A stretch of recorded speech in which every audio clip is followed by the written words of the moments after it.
So it was a great first panel, really talking about those challenges, opportunities, and lessons learned at the community college and university level. But I think we definitely saw a lot of discussion within that panel about the importance of K through 12 education and really getting students involved early on, excited about STEM, excited about energy, and really getting them, developing that passion for that area. So that's what we have this panel for. So really, we have experts here in the K through 12 space who are going to be talking about some of their experiences and what they found has worked and maybe not worked, and have a little bit of conversation on that K through 12 side. All right, so let me quickly introduce our panelists.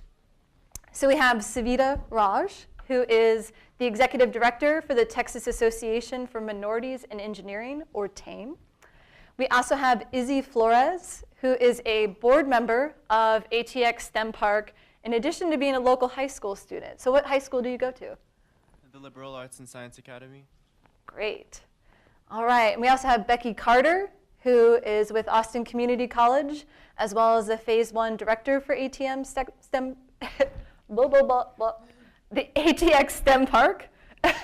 We also have Leah Grossman, who is a Velocity Program Lead for Skillpoint Alliance. And we have Gilbert Zavala, who's the Vice President of Education and Talent Development for the Austin Chamber of Commerce. So great panel here today to talk about that K through 12 education. So really just to kick things off, and I wanted to ask each panelist, similar to Roger, how did you get involved in STEM and energy subjects? And that education piece as well. I mean, what really inspired you and drives some of that passion? So Savita? Thank you. I am an engineer by training. Thank you. I guess I missed that memo.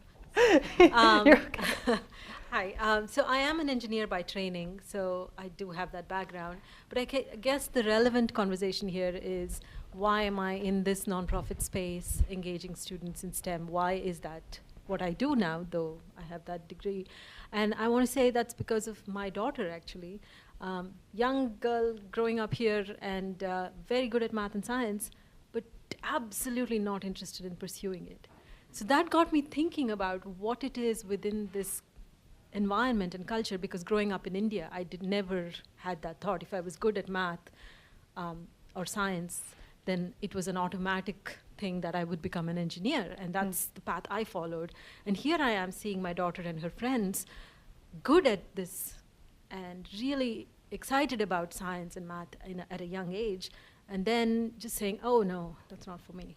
So that got me interested, and now I've worked for Girl Scouts as their STEM program coordinator and in other positions, and now at TAME, just trying to figure out what it is that we can do systemically to make a change so that more girls, women, underrepresented minorities are interested in STEM. Great, thank you.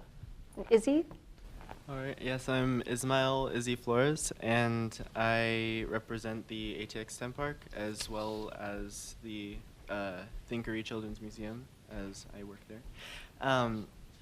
I go to the Liberal Arts and Science Academy of Austin, and part of the reason I pursued LASA as my high school of choice was for their robotics program.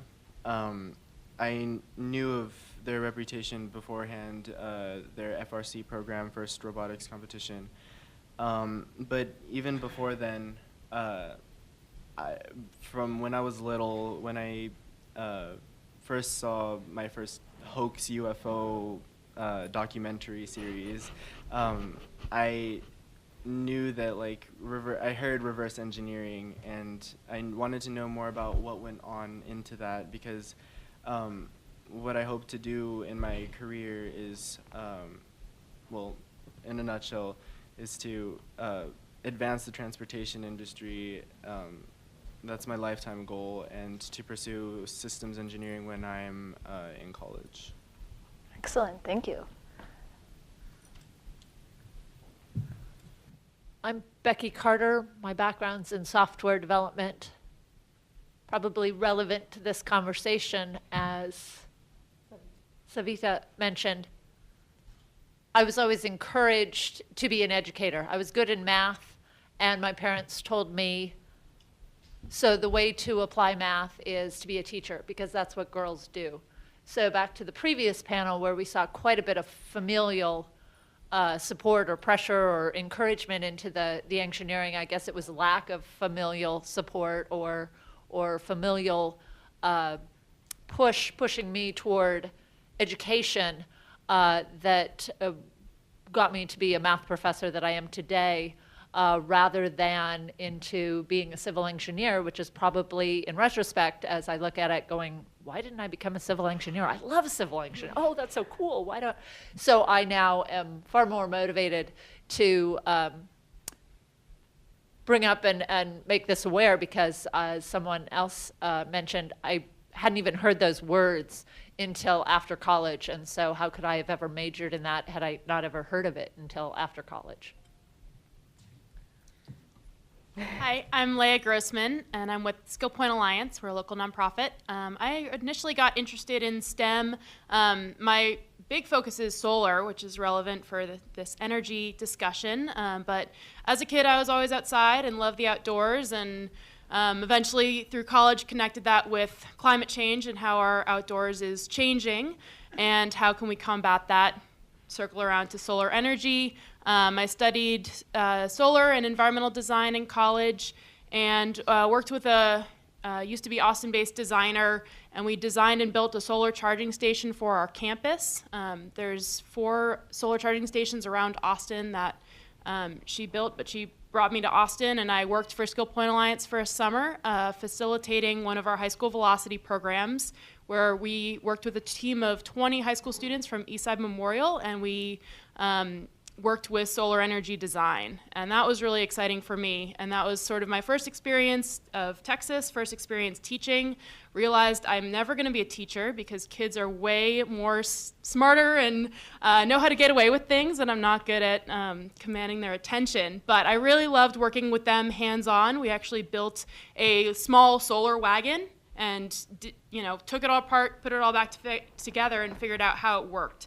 And that sort of discovery was really exciting for me. So now I'm back at Skillpoint Alliance, and I actually lead all of our high school velocity programs now. And so I like working with students in the informal space and getting them excited about solving, some of these big problems that we have, that we're facing in our world today. So.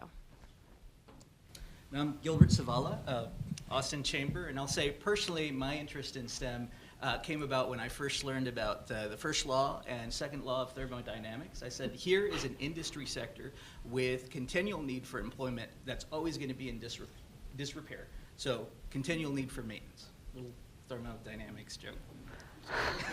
I had to try. When am I going to tell a thermodynamics joke? All right. No, from the chamber perspective, we've got 30% of our 44,000 open jobs that are actually in the STEM sector. 18% are in the computing sector, so lots to do with smart grids, engineering, and then a big chunk also in the health sciences. So out of those 44,000 open jobs that we have in Central Texas, 62% of those jobs require at least an associate's or a bachelor's. So our work actually focuses on long-term talent development with our K-12 partners. Been a funder for Skillpoint, and Austin Community College is a close partner in our work as well. So happy to discuss those programs in detail. Okay, great. Thank you, Gilbert. So what we're going to do, I think we've seen a lot of different ways that energy education starts to fit together. There are so many different components, moving parts, things like that. So what I want to hear from each panelist is, what does your program do? And we got a little bit of that here, but talk a little bit more about your program and how you feel it fits within that role of K through 12 in terms of energy and STEM education. What piece are you filling? What gap are you filling?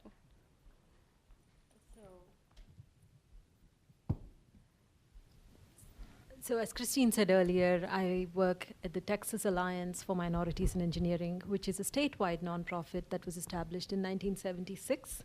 So it's been around for a very long time. And it was established in 76 because the chancellor of a couple of, the community college in Dallas and a couple of others were discussing student enrollment in their college. And they looked around and saw that there was not a single minority student enrolled in any class that was STEM related back in the day. So they came together with a Sloan grant and they figured out, what do we need to do to make this entire field more accessible to women and underrepresented minorities. And that was the spark. And so over the past 37 years, we've tried and developed a number of programs and programming models that have helped us engage students. And you see now, it's still an uphill battle, but there are students of a diversity of races who are part of the engineering world. So what are the programs we offer? We are, as a statewide nonprofit, we do offer programs from K through 12. And for our youngest kids, we have a comic book program, and it's out here for you all to take a copy. I brought the energy-focused comic book here today. So it features 5 ethnic superheroes who go out and slay the dragon and solve the problems of the world, but they use math and science to do that. And so that is the interesting part of the comic book series. We have one about in energy and one about robotics. And we're looking at other opportunities now to continue the series. We try to bring one out every year. And we have it in English and Spanish. So that's our youngest kids. Then the next age group, like early elementary through middle school, we have what we call the trailblazers. These are 40-foot trailers that travel across Texas. And they bring hands-on science and tech activities to students. And the exciting thing about that is there is a section about energy, and it's not just talking about energy. There are kids cranking a rotor and figuring out how that makes the light bulb go on. There's a docent at every station, and the docent is from the local community, somebody who looks, speaks, and talks like the kid who is on this trailblazer, and who is able to talk to the student about what they can do in that field, how much money they can make, what education they need. And it's one of our biggest engagement programs. So we reach about 40,000 students a year through that program, simply because that's as far as we can drive in a given year. Once we have students engaged, excited about STEM through the Trailblazer and the comic book programs, we begin working with teachers, getting them to establish after-school clubs where the skill building begins. So it's not just enough to get students excited about STEM, you've got to prepare them for success in STEM. So that's where the after-school clubs come in. Kids practice math, practice science, answer questions, figure out what engineering is. We try to bring in role models and mentors to these clubs. And we organize annual math and science competitions. This is the 30th year. We've had competitions all over Texas, and we have a state competition that we take 300 high-achieving students to, and it's all completely free. All TAME programs are absolutely free so that there is no barrier to participation. And then the students who come to state math and science, we have some amazing results. 100% of our students go to college, 90% go on to STEM degrees, and over 50% go into engineering. And they are all connected to our industry partners, our university partners. There are scholarships available, internships available, and many of them come back to serve on our board. Being a long-time nonprofit, that is the biggest thing I see about our work, that I have people on my board who were students back in the day, who went through, who graduated, who succeeded, and who are coming back to give. So that's the big picture of what TAME does. And then we also do lots of local programs all across Texas. I'm happy to share that with one-on-one if anybody has questions. Great. And how about ATX? I cannot say that, ATX STEM Park. Yes, both Becky Carter and myself are board members of the ATX STEM Park. It's an initiative that arose from the Lossa Robotics Association, which is just our school's umbrella organization for the first robotics program that goes on there. And it initially, I guess you could say, started from our SMART camp. Similar to how Ms. Raj brings these curriculum aspects to students across Texas, we offer these smart camps that teach science, mathematics, and robotics technology to the underserved community in the Austin area. And building on from that, we saw a need for a space to not only introduce these, the STEM field to an audience that may more or less know anything about it, but a community hub where not only the younger generation can learn these technical skills through a core that consists of mechanics, digitronics, programming, and communication, but having the industry professionals who are working in their trade come as sort of like a tech shop-esque place for them, and having that mutual ground for the visitors to learn from each other. Yeah. Perfect introduction. Perfect. I guess I'll add that we're in phase 1. We have 10,000 square feet. We are open to the public, and we are in the Highland Mall area. For those people who know it, there still is a mall. Highland Mall is still a mall, and we are in the mall. We are a storefront. We hope, for those of you not from Austin, the mall has been purchased by Austin Community College. They are have been very instrumental in donating the space to us. It is short term. The mall is short term, as well as our storefront there is short term. So we are looking for a longer term solution, but currently that's where we are, and it is a fantastic community partnership between ACC donating the space through high school robotics programs, who it is open and mainly serving at this moment high school robotics teams, which has made us realize space, just the limitation of space, is something. Our schools were designed with a basketball court, but no space for STEM activities. And by and large, STEM activities take up sizable amount of space. And over and over, we are seeing in high schools especially, that the gymnasiums are used for sport activities. The cafeteria is not available for whatever reason. And so there really is not space for co-curricular academic activities. And that's really where at the moment we're filling a niche. So, as I mentioned, I work for a nonprofit called Skillpoint Alliance. We are a workforce development agency focused on workforce development and youth STEM education. And so we provide rapid workforce training for adults in the Central Texas area, free or low-cost training to get them the skills they need to get jobs that are available and are looking to be filled in the region.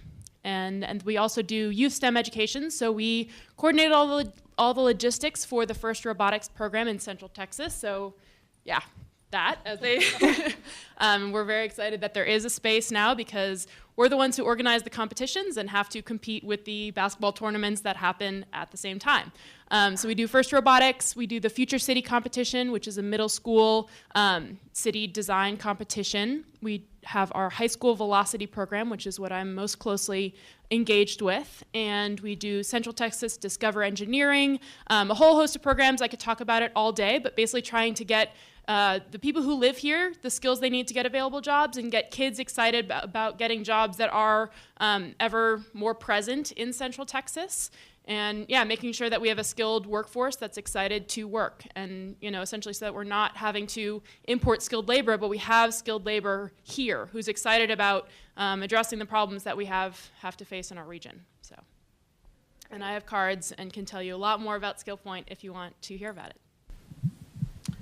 So from our perspective, we work with about 15 school districts in Central Texas.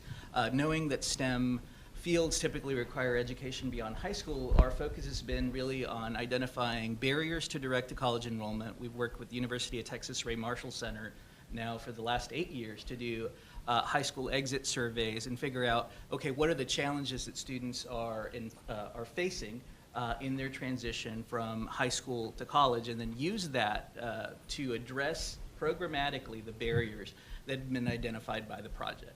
So that means we've got programs touching on a number of subject areas to include engaging students in projects like Skillpoint, which we've funded, and South by Southwest EDU to provide a forum for students to display STEM-oriented work now as part of the Education Expo.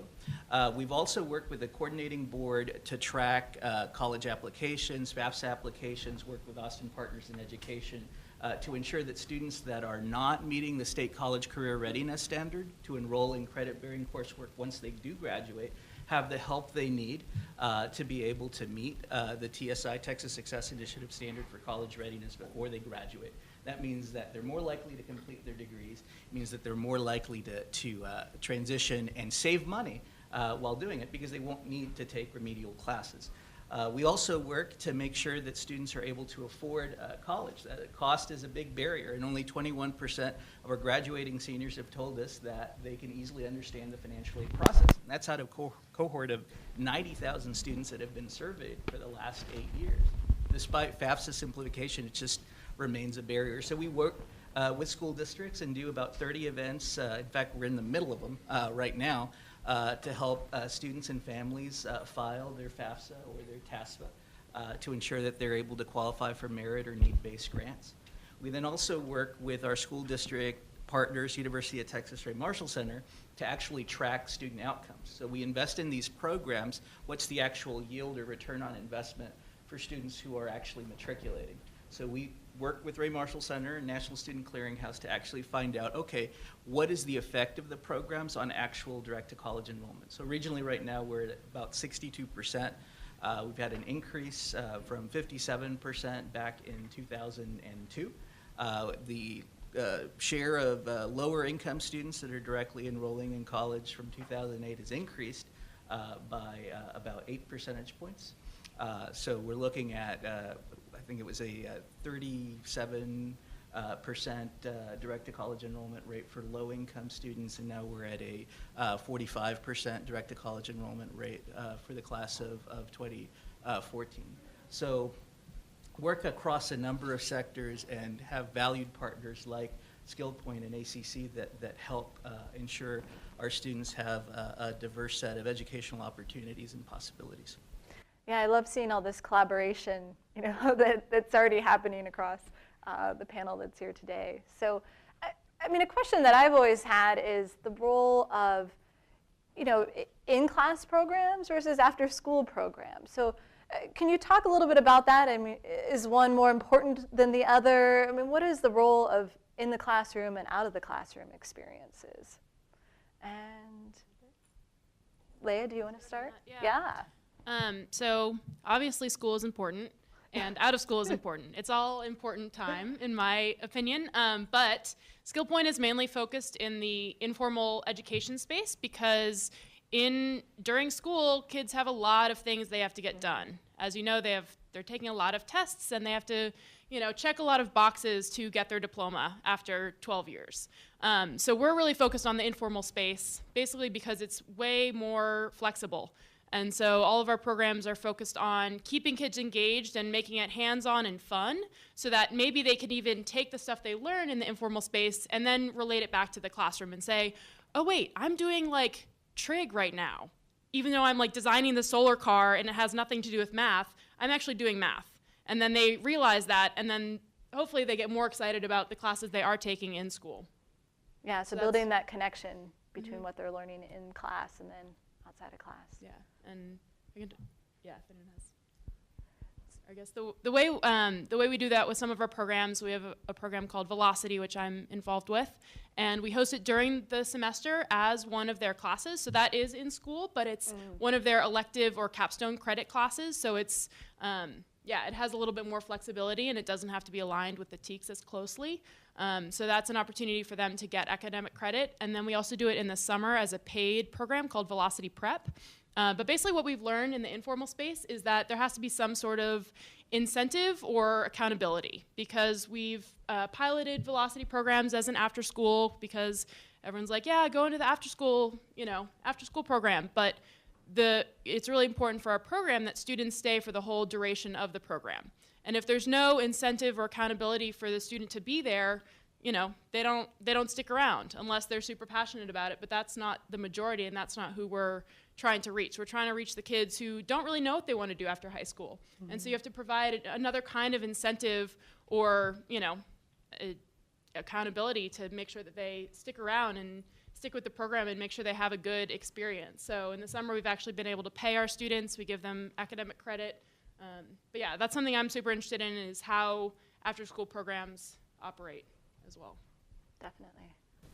I'd just like to add that, a large part of the issue is that equilibrium only really exists in classical physics. A large part of on a broader note, it's just that focusing on a structured curriculum within school is very different from an experience that you have in a robotics program after school.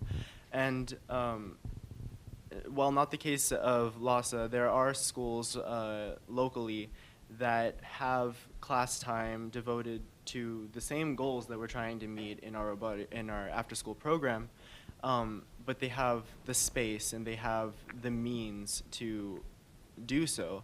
And the interesting thing is that while we're fostering those experiences that allow for the students to become interested in the first place, the schools that have that within a classroom setting, I feel, are benefiting more from the overall outlook. If we have a curriculum such that it extends into after school across other disciplines, not just in the STEM field, within and outside of the STEM field, then we can start to see that enjoyment, at least in the high schools. And of course, it can be extended into the middle schools because that's when you start to see a lot more of the after-school programs taking place. I know that a large part of FIRST is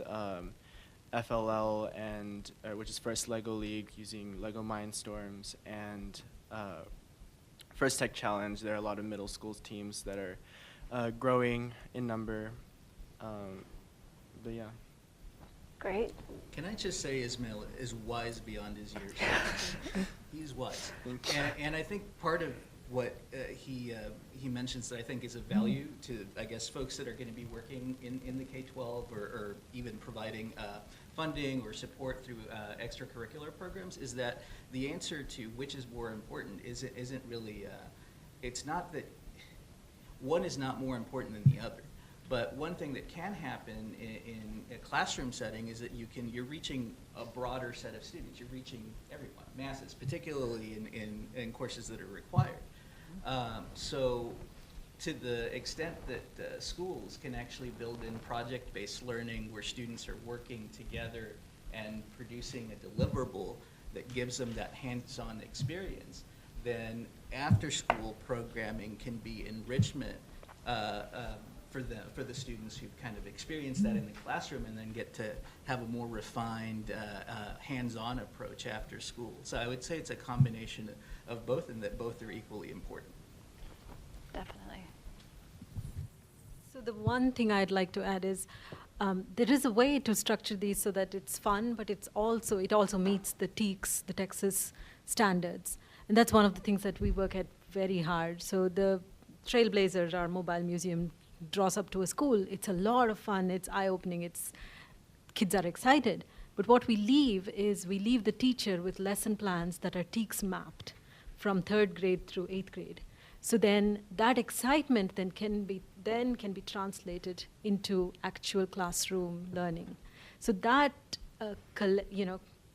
connection between after school and in school, I think, is critical, because neither one by itself is going to be successful, and especially in rural communities, in far-flung communities, like just across the border from, the Rio Grande and that area, there isn't much else to do. And in West Texas, where it's a lot of farming communities, kids can't stay back for after-school programs. They just cannot. You have to drive 40 miles home. And so you've got to figure out how to make this all happen within the school day in those communities. And then in certain other communities, you're able to offer both. So I think it's a very local kind of a response, and it needs to target what's going on locally. Something I just wanted to add to that quickly is on the teacher training aspect of it. As part of our STEM summer camps, we do teacher training. And I think what's so important is not only giving teachers resources, because it's one thing to hand someone a book and say, here you go, learn this, implement it. It's another thing for them to actually have done it once, because once you've done something once, you're way more likely to go back into it. So if teachers watch you lead an activity for students, once they see how it works, they'll be way more interested in opening that book and reading it and implementing it in their classroom. But so I think, showing them the resources that they have and actually showing them how to use it and how to implement it into their classroom is super valuable. And that's another way to bridge that gap between the in-school and the out-of-school time. I mean, you bring up a great topic around, teachers and their role in STEM education. So, I mean, what is the role that teachers play? I mean, how do they really get involved? I mean, is it really just, teaching them about those subjects and getting them excited around it? Or what else can teachers be doing, and how can we help, cultivate that sort of interest from teachers? I want to take a first crack at this because I just came off of a teacher survey. So we have a network of about 300 teachers within the TAME world. And last year we did a survey and we said, okay, so how many of you are comfortable with an engineering curriculum, especially since there's so much talk about project-based learning? And a significant majority of our teachers came back and said, I don't know what engineering is. So if your teacher doesn't know what engineering is, how is that teacher going to impact those students, especially when there are no familial support structures that are, encouraging these kids to get into STEM? So to me, that was an eye-opening survey result. So that is something that we focus on now. How do we get what we call take a teacher to work day? So we're working with a number of our partners so that the teachers begin to understand what it is that an engineer does. So that in these far-flung communities that I'm talking about, the teacher is the only role model. There isn't anybody else. So then that teacher is prepared not just with the content and the subject matter, but also with the real-world information. And the teacher can talk about having been to Lockheed Martin, having seen the assembly line, having talked to the engineers or to Boeing or to Shell, and then they come back and they are able to get the kids excited. So that, I think, is a very critical need in our education system to get the teachers excited about things. Absolutely. I'm going to piggyback on that because it's so, yes, spot on. Taking the teachers to the industry and also bringing industry to the teachers. As a previous software engineer back in the classroom, I'm in the ivory tower, and my students don't believe me. But bring somebody in who is doing it, they believe them, and I'm thinking, but I just told you that. Oh well, as long as the message gets through. So absolutely having the teachers have that industry experience, but also bringing those industry leaders, hands-on professionals in as mentors in the case of robotics or as teacher training or whatever the case may be, that to me is key. Yeah, and to continue that conversation, I think it's all about partnerships, and yeah, using the partners that to bridge that gap. So we have a program called Central Texas Discover Engineering, and it's an online mentor match program where engineers sign up to volunteer to go to the classroom and teachers sign up to request an engineer in their classroom. And we actually go and train the engineers to teach them how to talk to kids about engineering. from K to 12 and give them tools and resources to facilitate in the classroom so that they don't scare the kids away from engineering, but get them excited about engineering, and teach them the right words to use about engineering. And also, to make sure that it's including the entire class, and they're not reaching the kids who are already excited about engineering, but they're reaching everyone. So that's super important. And then, yeah, go for it. All right. Yeah, I mean, just in terms of structure, I mean, I love my robotics teacher to death, but I mean, within the classroom, I want to speak on balance again. We have someone who is an industry professional who he knows his trade, he knows all of the shop equipment inside and out, but I feel that the need is more, or it's more of a comparison between project-based learning and like structured curriculum. I mean, we all say that we have a focus on teaching to boost scores, and the application aspect only comes in secondary education, post-secondary education. And if you don't mind, could I use the whiteboard? Please, you got it. All right. So this might look a little bit familiar to some more recently than others, but I don't know, most of you might be familiar with like a college acceptance scattergram. So you see a trend, and it normally, Why don't you use this? yeah, okay. It tends, thank you. Does it stay down? Okay. That's okay. You can just. I'll use just that. use Yeah. this one. Looks a little Okay. unstable. The tendency is for it to go from low to high. You see acceptances. Well, I guess you could say it's GPA and then SAT. Let's just use that as an example. You see a bunch of X's over here, and then more X's, and then more X's, until you reach the upper register over here, where there's all the blue O's. Maybe it goes in, mixes in a little bit. Yet you see there are a few O's within all the red X's, maybe one or two. I like to think that, and I hope that they're accepted for a reason. And my perspective is that these people are the innovators. They might not have the GPA or SAT scores. Well, I'm assuming at like a college like MIT, for example. These are the people who have done the research in high school. They're pursuing these projects. And while they may not have the grades or the scores to show for their scholastic achievement, they have redeeming qualities in their applications. Isabel, are you talking about teachers? No, Or are you I'm talking about students. Okay. Yes. In this aspect has to do with teaching to scores. And I'm going to back up a little bit. Here.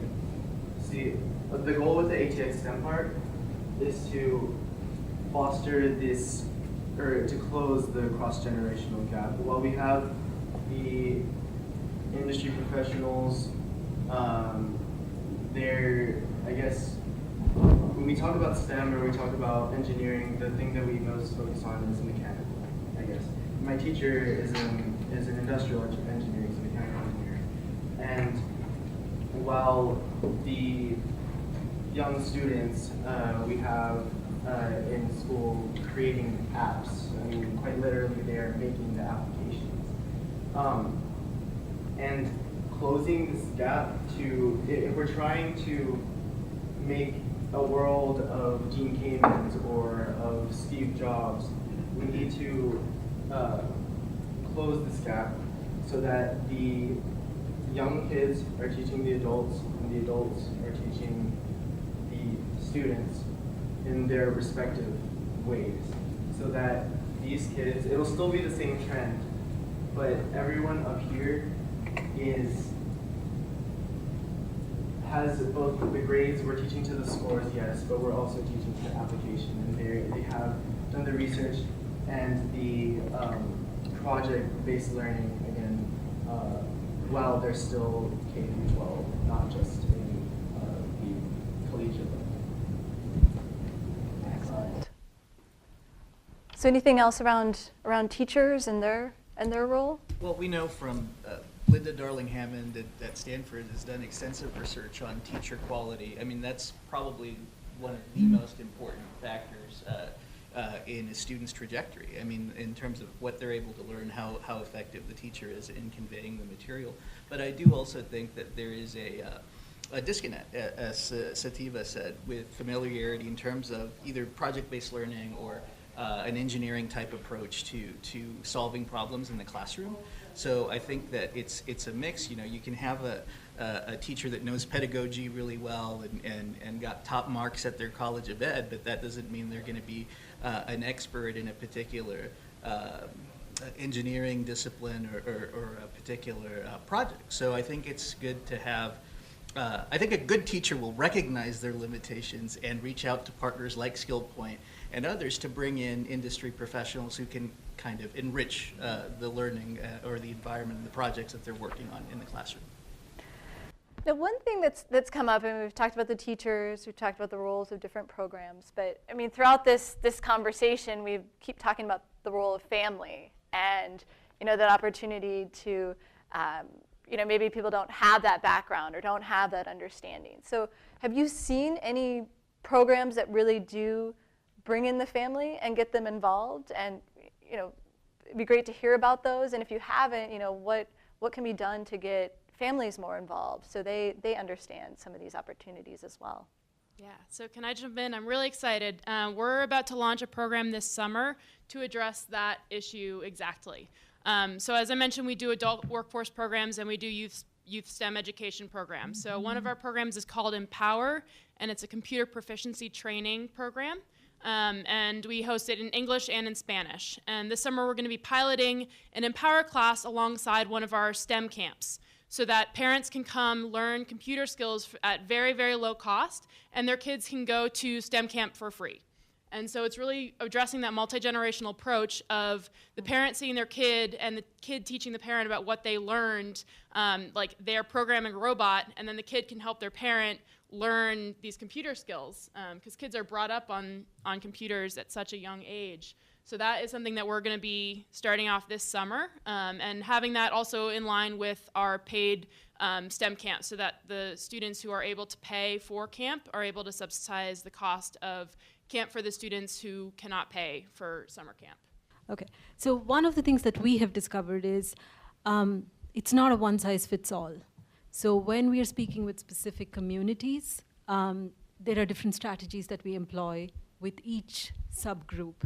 So for example, if we are working with, let us say, an urban African-American population, we tend to go to the churches, because that is where the voice is heard, you know, the families hear about what is going on. That makes the most sense. That is where the connection, the trust point is. If you're talking to first-generation Hispanic immigrants, you go to the father, you try to involve the dad, and make sure that he becomes aware of what is available, what are the opportunities available, because then it is more likely that the rest of the family comes in. And there are a number of strategies like this which are research-based, which come out of major universities like Harvard, that we use. Those strategies are what we use to engage specific communities. But the one thing that we have found, which is very, very successful, is just like teachers, many parents don't know that there are these opportunities that their children can avail. And so we have what we call family STEM nights across the state. So we have the Trailblazer out there, which is a big billboard for STEM. And of course, students and parents can go through it, but we train the teachers to host an evening at their school. And the kids come in, the parents come in, the grandparents come in, the neighbor comes in, the dog comes in, everybody comes in. We pay for food, you know, you have pizza, which is a big draw. And then there are a number of fun activities. And we have the teachers take control of that. So in the school cafeteria, in the school library, in the school location. There are ways in, activities that the kids and the parents can go through, but throughout it all, there is a conversation about employment opportunities, educational opportunities, and it has been very successful. The other place where we've had great success with this is at the libraries.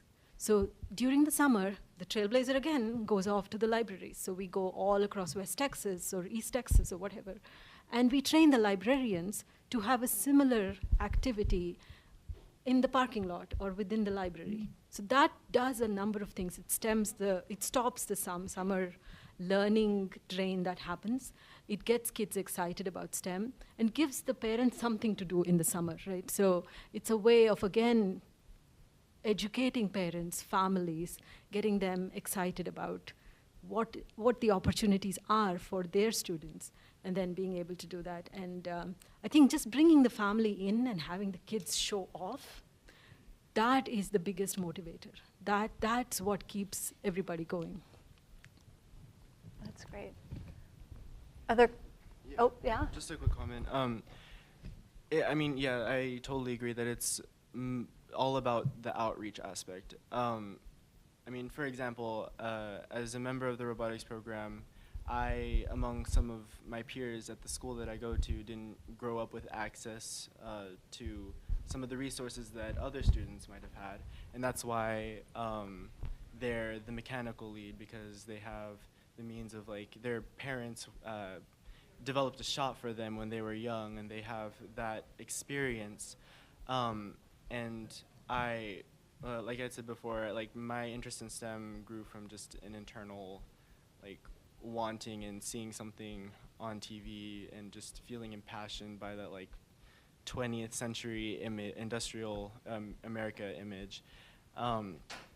That's part of the reason why we want to develop this ATX STEM park, this robotics park, because on a weekend, everyone knows of pickup basketball. A student coined the phrase pickup robotics. We want it to be recognized within the Austin community and beyond as something that you can just approach like any other sport, for example.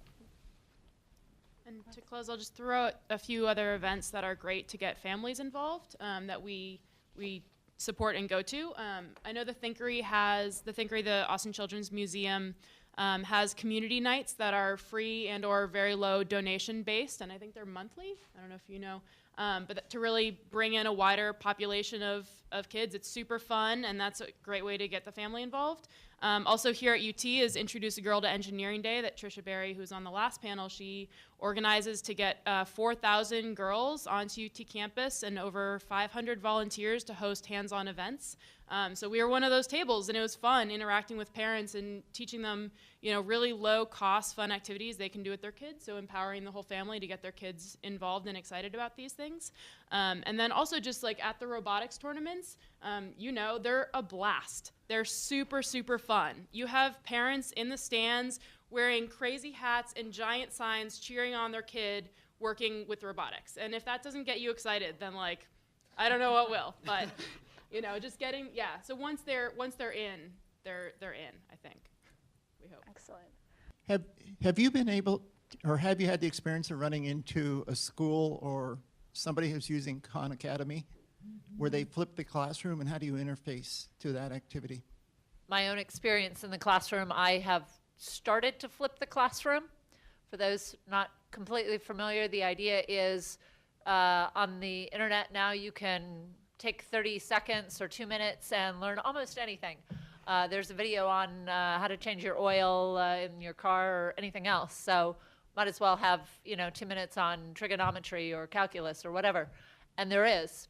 It's called Khan Academy, as well as many other. But there has been a significant financial and focus on having a very beautiful structure of what started in math and is now far-field subjects to be taught. So the idea is, okay, assign that as homework. And your homework becomes the learning. And then when you come to the classroom, and especially in math, it works very well that that's where the work is being done, and I, as the professor, can look over their shoulder and see as they struggle and help push them. I'm in the community college space, so motivation becomes an issue. So what I do is kind of split the middle on it, but I have found it very effective because, yes, digital natives are more than willing to go off and learn it in the 2-minute video on their own. They don't need me to teach them, although I tend to say the same thing I normally would just over their shoulder as their pencil on paper. So the classroom is looking much more of a work session. So that's been my experience, and hopefully that answers the question. And in West Texas, we've found that, especially with the bad weather recently, the flipped classroom classes are the ones that did not have any loss of learning because the school stayed open. They were able to do the work at home, and then they Skyped in with the teachers. And 2 or 3 of my teachers were completely fine with school being closed. They just didn't have a problem. How does that work in West Texas, where you probably got 112 odd? Which is why it works in West Texas, right? So every kid is given a laptop or a tablet, and the whole school is structured that way. So it's a systemic thing. So the school, especially at, say, UT Permian Basin, the STEM school at the UT Permian Basin and a couple of other schools, they are STEM flipped classrooms. Their entire school is a flipped classroom school, and that's how they learn anyway. So when there is terrible weather or there is harvest season, it's fine. The kids can work in the fields because they're done by 1 o'clock, so they can go work in the fields, they can go work in the farms, and they're fine. So it's a very interesting model out in the boonies of Texas, so to say. Yeah. What? An add-on for math specifically, to me, there's nothing better than online practice. It's immediate. It's a video game. That you get the red light. What do you mean? I got that problem wrong. You get the green light. There's endorphins. The student is engaged as if it's a video game, answering right and wrong on math. That's the response I can't give on graded homework until 2 days later, or whatever. And that immediate feedback when the student is invested in the problem. What do you mean that's wrong? What do you mean it's 2? No, it's 2. Oh, it's -2. And then the learning happens. Can never happen on a written homework assignment. Just something really quick. Something along the same lines of, I guess, distance learning. I was recently at South by Create, and there was this booth that was talking about this new organization called, I think, STEAM Cubed. And it was this focus on interactive space to learn. And I think there was one specifically that stood out was this interactive storytelling where it was students learning from like projected images of the people that were teaching, essentially. And I don't know, I don't know too much about that, but I know that it's definitely researchable, and they should be coming to Austin for a seminar or something come fall. What was the name again? It was STEAM Cubed, STEAM Cubed, which the cubed is for like not just the 2-dimensional. It's making like learning 3-dimensional. Like there are multifaceted. There was actually a company recently, I want to say it was acquired, but the original name was My Campus Tutors. And what they did was they paired students with, high school students rather, with college students. And it could be across any number of subjects. And it was a virtual connection, and it was a student-to-student kind of interaction where the student was actually getting tutored virtually. There's some other examples that kind of deliver content like that, but that is less interactive, like the Virtual Schools Network or Khan Academy, which ironically we hosted SalCon for South by Southwest, and I missed it. So. All right, so time for one more question. Well, couple quick comments. The Khan Academy, my son's in engineering school. He skips class, studies Khan Academy, takes exams. He's on the dean's list. He's doing great. You mentioned what is an engineer and how teachers don't really know engineering. Not surprised at all. I went to engineering school. My father was a German engineer. I graduated in engineering school. I worked in engineering for years before I really got it. Okay, so you can't expect that teacher to know it. It's there's kind of a whole lifetime behind it to really get into a different kind of mindset. The easy thing is to ask the question, how does it work? How did it get here? What made it? When you look at an ice cream product on a stick, we used to make machines that made these things, and we would all be looking at the ice cream and studying the stick and the ice cream and figuring out how it was actually processed, right? And everybody else is just enjoying the ice cream. That's what makes the engineer mindset. And you talked about the family component of this, and I love it, because if you can start this at the family, two things, seriously, two things. Go build a birdhouse.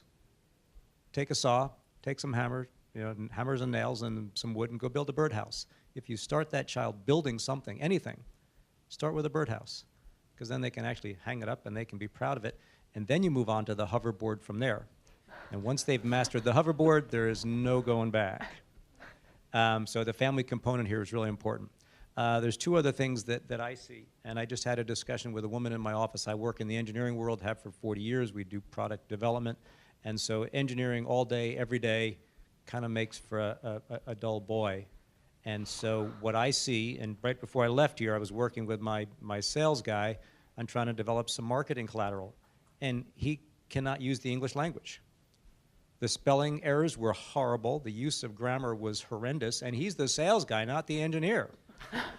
And so when I went to school, there was like one class that you took for liberal arts. And the idea of liberal arts and sciences academy, wow, that's great. I don't like the idea that there's all yin and no yang. STEM is great, and I do a lot of work to support STEM, but there's the other half of the human being, which is the liberal arts, the reading, the literature, the thinking. Okay, it's a whole different thing, and please don't forget that part of it. It really works to make a whole person. And the other thing which I think is really important, and maybe we'll address this in Stan's session, is women in STEM. And there was an article in the Austin paper last Sunday about how women who get into STEM in very small numbers drop out in huge numbers, like 50% fall out from a very small base to start with. So there's a whole lot of fertile soil there to discuss, but you guys have to discuss that amongst yourselves, because we're probably out of time. I'll be very quick. I just, is there anyone here from AISD? Just because we're in Austin and it's, AISD's area of education, I just wanted to give a quick plug for they have the Environmental Stewardship Advisory Committee.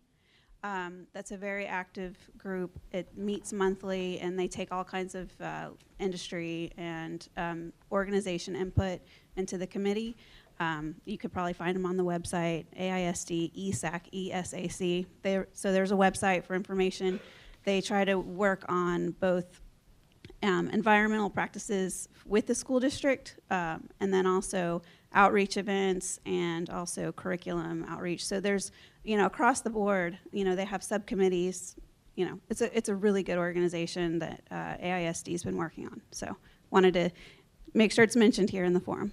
Awesome, Ismail thank you. technically is the AISD representative. Yeah. I was going to say. Yeah, lost it. Ah, okay. I just wanted to quickly return back to what you were saying. I just find it fascinating how building a birdhouse and having your own projects to work on is the result of the student initiative, and yet that's the issue that we're trying to solve. And also just the interdisciplinary approach as a whole. Like you said, there's the yin but not the yang. That's why I am glad that the school I attend has a focus on both. We have an award-winning publications class, their newspaper. But just as a whole, that approach is going to be absolutely necessary in augmenting not just the STEM field, but just bettering education into the coming years. Excellent. Yeah? I'll say one thing in relation to this gentleman's comment about women in engineering. There is a great article and a great program here at UT called the University Leadership Network, and it was started by a professor named David Laud. I believe it's David Laud and David Yeager now that run it. And it was published in the New York Times Magazine. It's called Who Gets to Graduate? And it's basically targeting students from underrepresented, maybe lower income communities, and that are interested in natural sciences, other subject matter, and provide support for those students to basically make sure that they actually complete. So I think maybe part of the challenge that underrepresented students have when they're coming to competitive programs like UT and A&M is partly, that they're being exposed to material that they may never have encountered before, or they're divorced from their community and they're not connected to a social network on campus that's actual and real. And that's what this leadership network provides: mentor support, peer-to-peer kind of support. And it's a great article if you guys are interested in because I think part of it is engaging kids and getting them interested and excited about STEM and college in general. But the other part, and the part that really matters, is getting them through. You don't want to just get them into college, but you want to get them to complete. So it's a great article if you all haven't read it. Awesome. Okay. Well, please join me in thanking our panelists here. This is great.